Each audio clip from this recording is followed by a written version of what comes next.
it's time to get on track with your money. And today we're talking credit scores. And we all have one. The question is, do you know your score? And figuring out what it means is tough. So our friends from Apprisen Financial Advocates are here to sort it all out for us. Rich Call is a credit counseling expert. Rich, it's nice to see you. And nice seeing you, Gail. What is a credit counseling score? What is that? Well, we all have a credit report. And a credit report is a history of every time we've ever borrowed, whether it's a mortgage loan, installment loan, credit cards.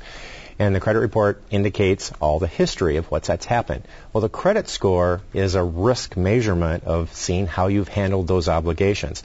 And the score ranges from a 300 to a low to a high of 850. The higher the score indicates to a lender what risks they have in advancing you and making you a loan. Basically, how well you've paid your bills? That's one of the components. It's not all the components. There's like 5 components that go in. I know we're going to be talking about those that go into the score. But paying your bills is the biggest part of the entire component. It's 35% of your actual score is making your payments on time. Who uses a credit score? A lot of places do. Obviously, lenders use it when Right. you're applying for credit. But in today's society, believe it or not, there's a lot of employers that will run credit checks, especially if money or finances are involved in the job, because they want to see if there's any fraud risk involved. Really? They're going to also look, your credit score is, and your credit report is actually a report card. It's saying how you've handled your responsibility. So when they are running your credit report background, they're actually seeing potentially how responsible are you going to be in a job.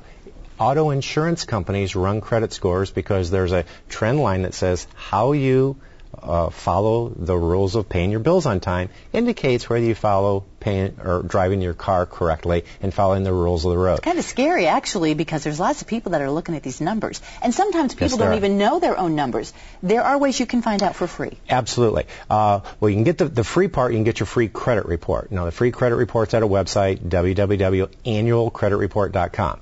And you're entitled to one free credit report from each of the 3 credit bureaus. Mm-hmm. Now, you will be given the opportunity to purchase your score from that site. Legislation did not give you the score free. It did give you the credit report free, but not the score. So they will buy that. It costs about $8 to $10 per credit bureau. So it's not an exorbitant amount of money to really find out what your score is. What do they look for when they add up your score? There's 5 components that really go into this making up your score. First one is payment history. How have you paid on your accounts? And so they're going to see if you've been delinquent, if you haven't been delinquent. Amounts owed. They are going to look at what your balances are in relationship to your credit limits. If you're over 35% of your limit, that's potentially a negative signal for the creditor. Link to credit history. This is where, Gail, us older individuals have an advantage because we've had credit history for 30, 40 years. Right, as opposed to a young college student, that's grad. correct. Okay. New credit. Too much new credit in a short period of time is not good. So people need to understand that you shouldn't excessively borrow lots of credit in a short period of time. And the last one is types of credit. Over our lifetime, the credit scoring system likes to see diversification. Mortgage loan, installment loan, revolving, lines of credit. So all of those things add up to that score. And mysteriously, a 3-digit number pops out, and it gives us a risk factor. What would you say is the starting of the lower end of the score that people should really start to be concerned? Today, anything under 625 is going to be difficult for a lender to approve without really what's called risk-based pricing, where you're going to be paying an arm and a leg to get what you want. Okay, now before we go, how can people improve that score? Because they can. Yes, they can. First thing, and we kind of take what goes into the score and we kind of reverse it, you've got to pay your bills on time. Number one thing, 35% of your score, just simply make, by hook or by crook, pay your bills on time. Keep your balances low. Don't overcharge and don't overuse the limits that you've been assigned on your credit cards.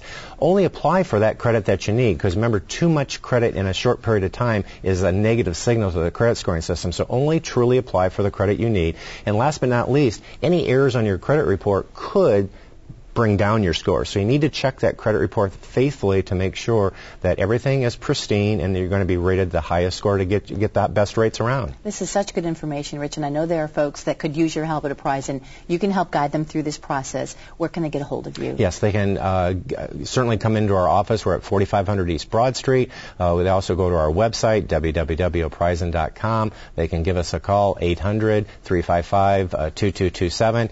Variety of ways to come in. The counseling when they come in, the initial counseling sessions are all at no cost, so we can certainly give them hopefully on their correct path back. That's great information, Rich. Thank you. Thank you.